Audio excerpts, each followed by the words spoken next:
Every evening I put the news on to try to figure out what is going on in the world, what I need to know. And I always watch the silent conversations the hosts have after each segment, between commercials. After the audio cuts out, there's still video, and you can clearly tell that the hosts are talking to each other, laughing. It's probably light conversation. They're talking about us, right in front of us. They're probably talking about their kids or the weather. Who are the Steelers playing this weekend? My son is sick again. He hasn't been to school. This is the first time I'm wearing this shirt. It's water cooler talk.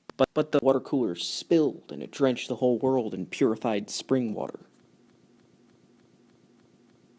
And now they're trying to put the ocean into the water cooler, and it won't fit. There's too much ocean and not enough water cooler. And they say that every day. Every single day. Water cooler, every day. I love the news. Cooler. All that water, all that spring water on the ground. They're laughing right in front of us. It lasts for about 10 seconds before commercial break. I mean, who even watches television anymore? It seems like everything's on the internet, or on our phone, or on our iPads or laptops. It's the internet. It's salty. The water, it was salty when I tried it from the cooler. My wife came inside and watched the news with me last night. They were shouting at us. When I turned up the volume, they were shouting at us. Have you ever been yelled at? When was the last time someone yelled at you? The TV shook the whole room when I turned up the volume. I watch every single night, but I've never been yelled at. And then it fell off its stand and bounced on the floor and landed in a puddle. We stared as he crawled out of the TV and entered my living room. Living. My wife and I grabbed him by the collar and tried to throw him back. He said, "Get back in the TV," but he wouldn't. He was yelling as loud as he could. Water cooler. And he was soaking wet. He was cold. I assumed he was crying real tears.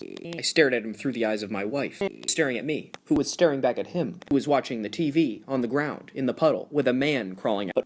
My wife grabbed a paper towel to try to get some of that water. I was trying to plug in the TV. Yelling. He was still yelling so loud. "Shut him up," she said, with a towel in her hand. Looked at me and said, "Shut him up." She said, "Shut up." Shut up. Honey?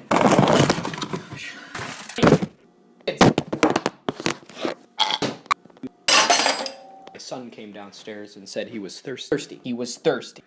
We were still sitting on the couch watching the news.